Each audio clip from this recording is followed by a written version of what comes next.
ನಮಸ್ಕಾರ. ಇದೀಗ ನೀವು ನೋಡ್ತಿದ್ದೀರಾ ಉಪ್ಪೆ ನ್ಯೂಸ್. ನಾನು ನಿಮ್ಮ ಪ್ರಿಯಾ. ನೀಟ್ ಟಾಪರ್ಸ್ ರಾಜ್ಯದಲ್ಲಿ ಬೀದರ್ 3ನೇ ಸ್ಥಾನ. ಬೆಂಗಳೂರು ರಾಜ್ಯದಲ್ಲಿ ಅತಿ ಹೆಚ್ಚು ನೀಟ್ ವಿದ್ಯಾರ್ಥಿಗಳು 600ರಿಂದ 720 ಶ್ರೇಣಿಯಲ್ಲಿ ಅಂಕಗಳನ್ನು ಗಳಿಸಿದಂತಹ ವಿದ್ಯಾರ್ಥಿಗಳು ಬೆಂಗಳೂರು ನಗರದವರು. ಈ ಶ್ರೇಣಿಯಲ್ಲಿ ಅಂಕ ಗಳಿಸಿರುವಂತಹ 4302 ವಿದ್ಯಾರ್ಥಿಗಳ ಪೈಕಿ 1457 ವಿದ್ಯಾರ್ಥಿಗಳು ಬೆಂಗಳೂರು ನಗರದಿಂದ ಬಂದವರು.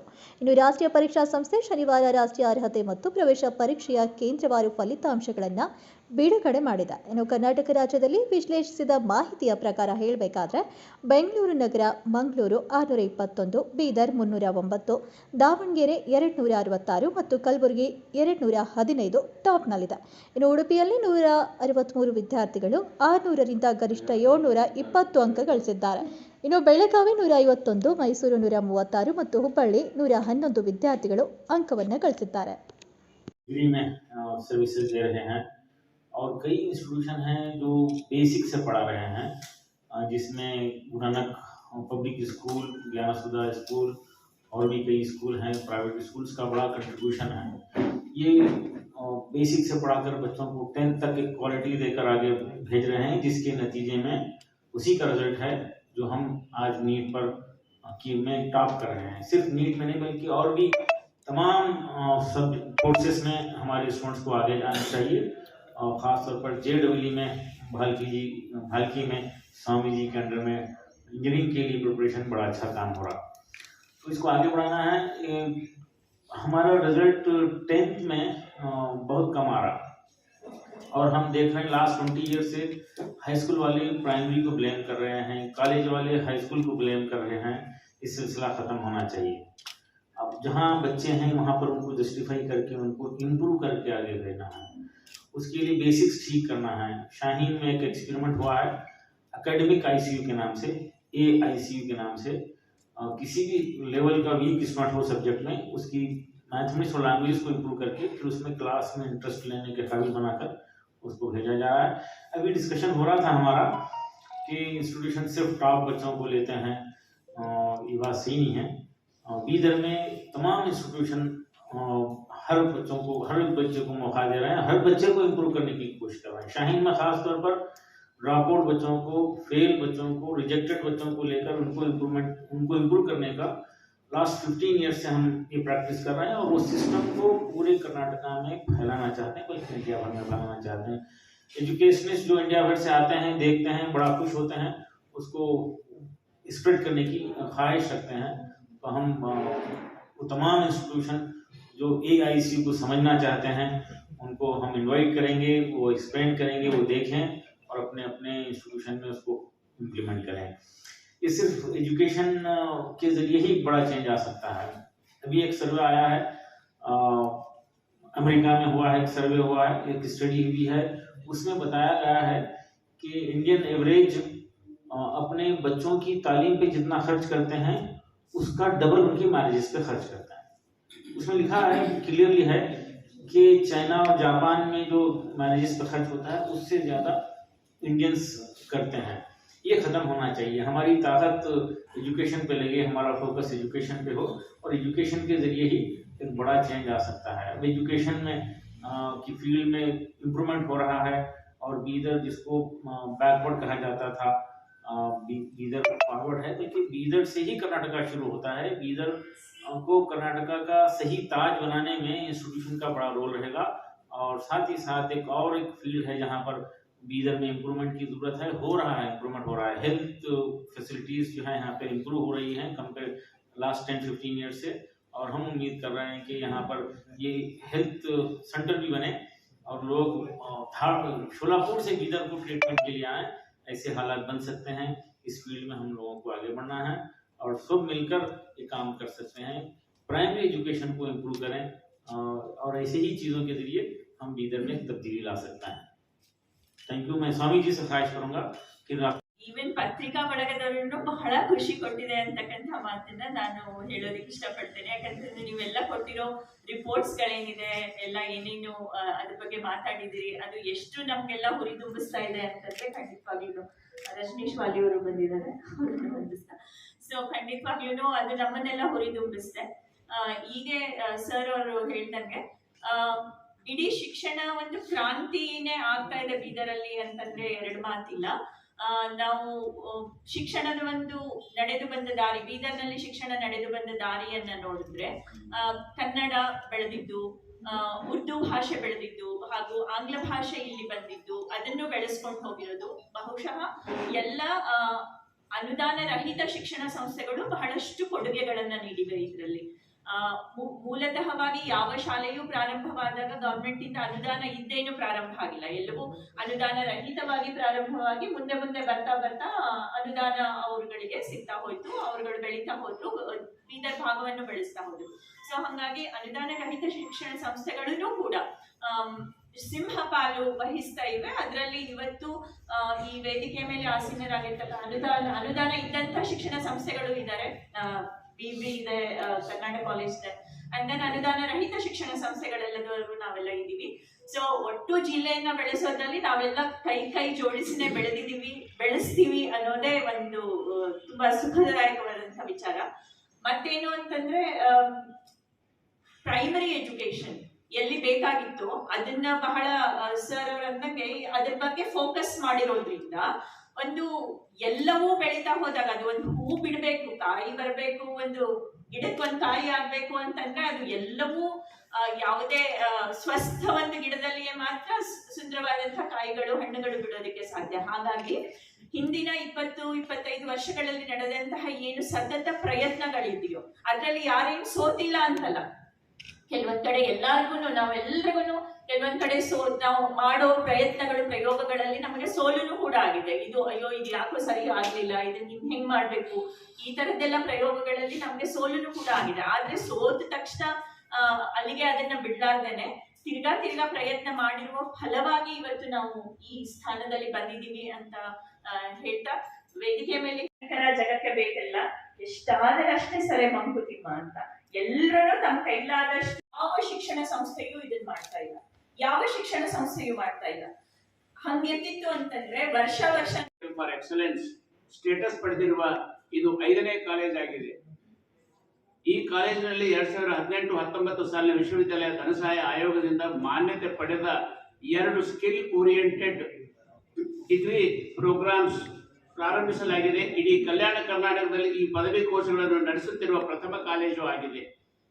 ಈ ಕಾಲೇಜಿನಲ್ಲಿ ಓದಿರುವ ಹಲವಾರು ವಿದ್ಯಾರ್ಥಿಗಳು ರಾಷ್ಟ್ರ ಮಟ್ಟದ ಪರೀಕ್ಷೆಗಳಾದ ಕ್ಯಾಟ್, ನೆಟ್, ಜಾಮ್ ಇಂಥ ಎಕ್ಸಾಮ್ಗಳಲ್ಲಿ ಪಾಸಾಗಿ ಕಾಲೇಜಿಗೆ ಕೀರ್ತಿ ತಂದಿದ್ದಾರೆ. ಪ್ರಥಮ ಬಾರಿಗೆ ಬೀದರ್ ಜಿಲ್ಲೆಯ ಅನೇಕ ಯುವಕರಿಗೆ ದಿನದಲ್ಲಿ ಕಾಲೇಜಿಗೆ ಬರಲಾಗದಿರುವ ಯುವಕರಿಗೆ ಉನ್ನತ ಶಿಕ್ಷಣ ಒದಗಿಸುವ ಸದು ಉದ್ದೇಶದಿಂದ ಈ ಸಾಲಿನಿಂದ ಇದೇ ವರ್ಷ BCA, BBA ಮತ್ತು BCom ನಲ್ಲಿ ರಾತ್ರಿ ಕಾಲೇಜನ್ನು ತೆರೆಯಲಾಗಿದೆ. ಈವ್ನಿಂಗ್ ಕಾಲೇಜ್ ಅನ್ನೋದನ್ನು ನಾವು ಸ್ಟಾರ್ಟ್ ಮಾಡಿದ್ದೀವಿ. ಹಳ್ಳಿಗಳಿಂದ ಬರುವ ಮತ್ತು ಸುಮಾರು 200 ಪ್ರತಿಭಾವಂತ ಬಡ ಮಕ್ಕಳಿಗೆ ಪ್ರತಿ ವರ್ಷ ನಮ್ಮ ಕಾಲೇಜಿನಿಂದ 5 ರೂಪಾಯಿನಲ್ಲಿ 25 ರೂಪಾಯಿದು ಟಿಫಿನ್ ಅನ್ನೋದರ ಊಟದ ವ್ಯವಸ್ಥೆ ಅನ್ನೋದಾದ್ರೂ ಮಾಡಲಾಗಿದೆ. ಶಿಕ್ಷಣಕ್ಕೆ ಬೇಕಾಗುವ ವೆಚ್ಚಗಳನ್ನು ಆಡಳಿತ ಮಂಡಳಿ ಮತ್ತು ಶಿಕ್ಷಕರ ಸಂಗ್ರಹಿಸಿದ ಹಣದಿಂದ ಕರ್ನಾಟಕ ರಾಷ್ಟ್ರೀಯ ಶಿಕ್ಷಣ ಸಂಸ್ಥೆ ಅನ್ನಪೂರ್ಣ ಅನ್ನುವ ಯೋಜನೆ ಅಡಿಯಲ್ಲಿ ನೀಡುತ್ತಿರುವುದು ಅತ್ಯಂತ ಮೆಚ್ಚುಗೆ ಪಾತ್ರವಾಗಿದೆ. ಕಳೆದ 54 ವರ್ಷಗಳಿಂದ ನಿರಂತರವಾಗಿ ಈ ಸಂಸ್ಥೆ ಸೇವೆಯನ್ನು ಸಲ್ಲಿಸುತ್ತಿದೆ. ನಮ್ಮಲ್ಲಿ ಗ್ರಾಮೀಣ ಪ್ರದೇಶ ವಿಶೇಷವಾಗಿ ಬಡ ಮಕ್ಕಳು ಪ್ರವೇಶ ಪಡೆಯುತ್ತಾರೆ. ಕಡಿಮೆ ಶುಲ್ಕದಲ್ಲಿ ಉತ್ತಮ ರೀತಿಯ ಗುಣಾತ್ಮಕ ಶಿಕ್ಷಣ ನೀಡುತ್ತಾ ಬಂದಿದ್ದೇವೆ. ಶ್ರೇಣಿ ಭೇದವಿಲ್ಲದೆ 35% ಹಿಡಿದು ಎಲ್ಲ ಮಕ್ಕಳಿಗೆ ಪ್ರವೇಶ ನೀಡುತ್ತೇವೆ. ಕಳೆದ ವರ್ಷ ವಾಣಿಜ್ಯ ವಿಭಾಗದಲ್ಲಿ ಜಿಲ್ಲೆಗೆ ಮೊದಲ ಸ್ಥಾನ ಗಳಿಸಿದ ನಮ್ಮ ಕಾಲೇಜು ವಿದ್ಯಾರ್ಥಿಗಳು ಈ ಸಲ ಕಲಾ ವಿಭಾಗದಲ್ಲಿ ಜಿಲ್ಲೆಗೆ ಪ್ರಥಮ ಹಾಗೂ ದ್ವಿತೀಯ ಸ್ಥಾನ ಪಡೆದಿರುತ್ತೇವೆ. ವಿಜ್ಞಾನ ವಿಷಯಕ್ಕೆ ಬಂದರೆ ನಮ್ಮಲ್ಲಿ ಬೇಸಿಕ್ ಸೈನ್ಸ್ಗೆ ಮೊದಲ ಆದ್ಯತೆ ನೀಡಲಾಗುವುದು. ನಮ್ಮಲ್ಲಿ ವ್ಯಾಸಂಗ ಮಾಡಿದ ವಿದ್ಯಾರ್ಥಿಗಳು ಇಂಜಿನಿಯರಿಂಗ್, ಫಾರ್ಮಸಿ, BCA, ನರ್ಸಿಂಗ್ ಮೊದಲಾದ ವೃತ್ತಿಪರ ಕೋರ್ಸ್ಗಳಿಗೆ ಹೋಗುತ್ತಾರೆ. ನೀಟ್, CET ಬೋಧನೆಗೆ ಬೇಕಾಗುವ ಶಿಕ್ಷಕರನ್ನು ತಯಾರಿಸುವ BSc, MSc ಕೋರ್ಸ್ಗಳಿಗೆ ಹೋಗುತ್ತಾರೆ. ನಮ್ಮಲ್ಲಿ ಕಲಿತ ವಿದ್ಯಾರ್ಥಿಗಳು ದೇಶ ವಿದೇಶಗಳ ಉನ್ನತ ಹುದ್ದೆ ಅಲಂಕರಿಸಿದ್ದು ನಮಗೆ ಒಂದು ಹೆಮ್ಮೆಯ ಸಂಗತಿ. UC first year second year BB college में मैं से और स्टूडेंट यूनियन हुआ करती थी और वहाँ की स्टूडेंट यूनियन ಇದು ಕೊಟ್ಟು ಎಜುಕೇಶನ್ ಕೊಟ್ಟು ಡಿಗ್ರಿ ಕೊಟ್ಟು ಇಂಜಿನಿಯರ್ ಡಾಕ್ಟರ್ ಮಾಡಿದ್ದಾರೆ. ಅದೊಂದು ಭಾಳ ಚೆನ್ನಾಗಿದೆ. ಮತ್ತೆ ಇನ್ನೊಂದು ನಮ್ಮ ಗುಮ್ಮಡಿ ಕಾಲೇಜ್ ಹೇಳ್ಬೇಕಾದ್ರೆ ಇಷ್ಟು ವರ್ಷ ನಾನು ಅಲ್ಲೇ ಓದಿದ್ದೀನಿ. ಅವರು ಅಲ್ಲೇ ಓದಿದ್ದಾರೆ, ಜಾಮ್ಶೆಟ್ಟಿ ಅಲ್ಲೇ ಓದಿದ್ದಾರೆ, ನಾನು ಅಲ್ಲೇ ಓದಿದ್ದೀನಿ. ಇದೇ ವರ್ಷ ಸೈನಿಕ್ ಸ್ಕೂಲ್ ಸ್ಟಾರ್ಟ್ ಆಗಿದೆ ಇಲ್ಲಿ. ಈ ಸೈನಿಕ್ ಸ್ಕೂಲ್ ಅಂದ್ರೆ ಮುಂಚೆ ನಾವು ಯೋಚನೆ ಮಾಡ್ತೀವಿ ಸೈನಿಕ್ ಸ್ಕೂಲು ಇವತ್ತು ಏನೋ ಒಂದು ದೊಡ್ಡದದ ಅದು ಹೆಂಗೋ ಹೋಗ್ಬೇಕು, ಅದು ಆಗದೇ ಇಲ್ಲ. ಬಿಜಾಪುರ ಕೋಚಿಂಗ್ ಒಯ್ದು ಹಾಕ್ರಿ, ಬಿಜಾಪುರ ಕೋಚಿಂಗ್ ಕೊಡ್ರಿ, ಬೆಂಗಳೂರು ಕೋಚಿಂಗ್ ಕೊಡ್ರಿ ಅಂತ. ಅದೇನು ಬೇಕಾಗಲ್ಲ. ಈಗ ಬೀದರ್ನಲ್ಲೇ ಸೈನಿಕ್ ಸ್ಟಾರ್ಟ್ ಆಗಿದೆ. ಇದೇ ವರ್ಷ ಅಡ್ಮಿಷನ್ಸು ಆಗಿದೆ. ಮುಂದಿನ ವರ್ಷ ಅದು ಫುಲ್ ಇನ್ಫ್ರಾಸ್ಟ್ರಕ್ಚರ್ಸ್ ಸ್ಟಾರ್ಟ್ ಆಗ್ತದೆ. ಅದಕ್ಕೆ ಶೈಕ್ಷಣಿಕ ಬಹಳ ಚೆನ್ನಾಗಿ ಬರ್ತಾ ಇದೀವಿ. ನಮ್ಮ ಬೀದರ್ ಇನ್ನೊಂದು ಸ್ವಲ್ಪ ದಿವಸ ಹಿಂದುಳಿದಂತ ಅನ್ನಕ್ಕೆ ಆಗಲ್ಲ, ಅಷ್ಟು ಚೆನ್ನಾಗಿ ಎಜುಕೇಶನ್ ಎಲ್ಲ ಮುಂದೆ ಬರ್ತಾ ಇದೀವಿ. ಮತ್ತೊಂದು ಈ ವರ್ಷ ಮಾತಾ ಮಾಣಿಕೇಶ್ವರಲ್ಲಿ ಒಬ್ಬರು JEE 222 ರ್ಯಾಂಕಿಂಗ್ ತಗೊಂಡು ಬಂದಿದ್ದಾರೆ. ಅದನ್ನು ಬಹಳ ಜನಕ್ಕೆ ಗೊತ್ತಿಲ್ಲ. ಅಪ್ಪರೇ 222 ತಗೊಂಡಿದ್ದಾರೆ ರ್ಯಾಂಕಿಂಗ್ ಮೇಡಮ್. ಇಷ್ಟೊಂದು ಆ್ಯಡ್ ಮಾತ್ರ ಬೀದರಲ್ಲಿ ಸೆಕ್ಷನ್ ಭಾಳ ಚೆನ್ನಾಗಿ ನಡೀತಾ ಇದೆ. ಮತ್ತೆ ಮುಂದೆ ಬರೋ ದಿವಸದಲ್ಲಿ ನಾವು ಕರ್ನಾಟಕ ನಂಬರ್ 1 ಅಲ್ಲಿ ಬರ್ತೀವಿ ಅಂತ ಈ ಮುಖಾಂತರ ಹೇಳಿ ಬಯಸ್ತೀನಿ. हम सब जानते हैं बीदर आजादी के बाद से ये पसमानदा बैकवर्ड डिस्ट्रिक्ट रहा और यहाँ बैकवर्ड होने की वजह से इसको एक्सेप्ट करते हुए स्पेशल स्टेटस कल्याण कर्नाटक को आर्टिकल 371J के तहत दिया गया। उसके खिलाफ भी कुछ चिंगारी लगी थी, तो बीदर में एक स्ट्रॉन्ग प्रोटेस्ट के जरिए उसको दबाने की कोशिश की गई। असल बात यह है कि आज timesofIndia.com ने नीट वाले NTA ने जब डिस्ट्रिक्ट वाइज रिजल्ट्स दिया तो मंगलूर के रिपोर्टर ने ये खुशखबरी हमें बताई कि बेंगलुरु मंगलूर के बाद बीदर नीट में कर्नाटक में 3rd प्लेस पे। तो इस बैकग्राउंड में जबकि वहाँ की 3rd जनरेशन पढ़ रही है, 4th जनरेशन पढ़ रही है और हमारी 1st जनरेशन पढ़ रही है। ये 1st जनरेशन पढ़ रही है तो हम 3rd प्लेस पर आ रहे हैं। हमारी जब 2nd और 3rd जनरेशन पढ़ने लगेगी हम कर्नाटक में 1st प्लेस पर रहेंगे। दूसरी चीज ये कि आज भी इस फैक्ट्स एंड फिगर्स और हकीकत को मानना पड़ेगा कि इस तरह DK डिस्ट्रिक्ट और उडुपी डिस्ट्रिक्ट हमेशा SSLC और PUC में 1st प्लेस पर रहते हैं। इसी तरह बीदर और यादगीर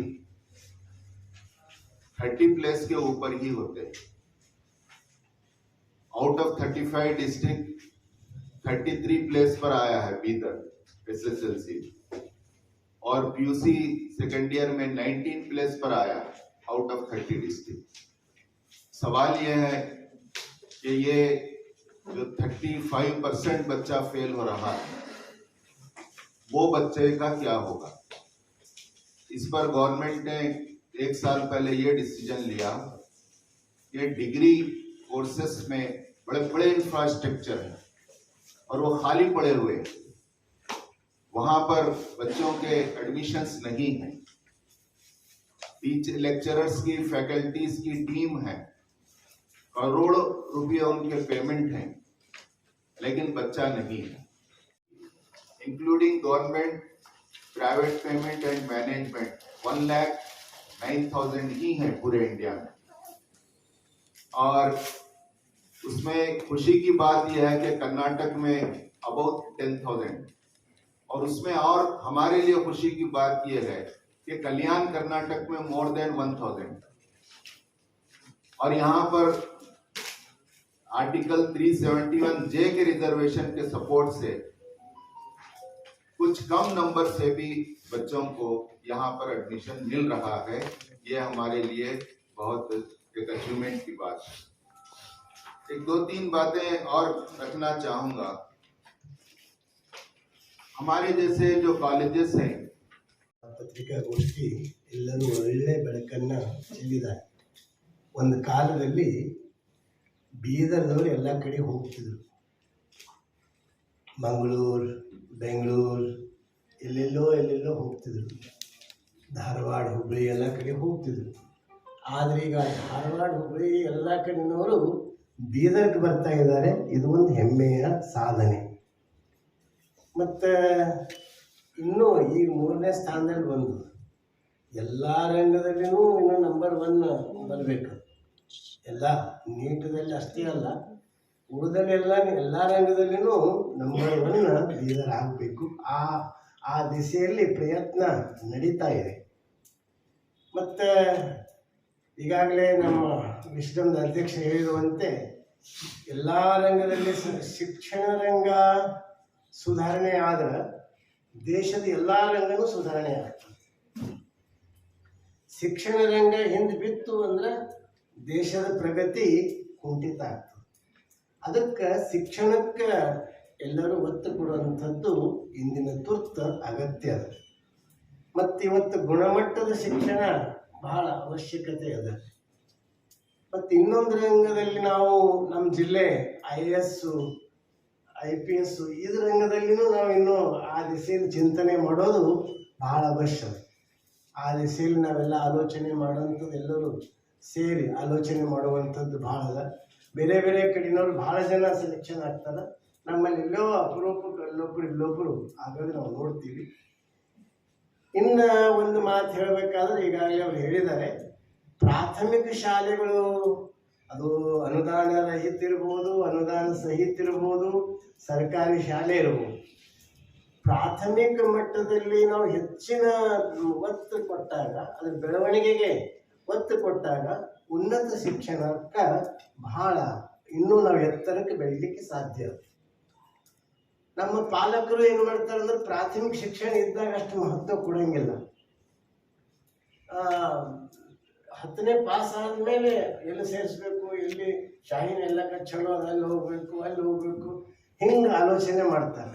ಅದೇ ಪ್ರಾಥಮಿಕ ಹಂತದಲ್ಲಿ ಆ ಆಲೋಚನೆ ಮಾಡಿದ್ರೆ ನಾವು ಯಶಸ್ವಿ ಇನ್ನೂ ಹೆಚ್ಚಿನ ರೀತಿಯಲ್ಲಿ ನಾವು ಆಗ್ತೀವಿ.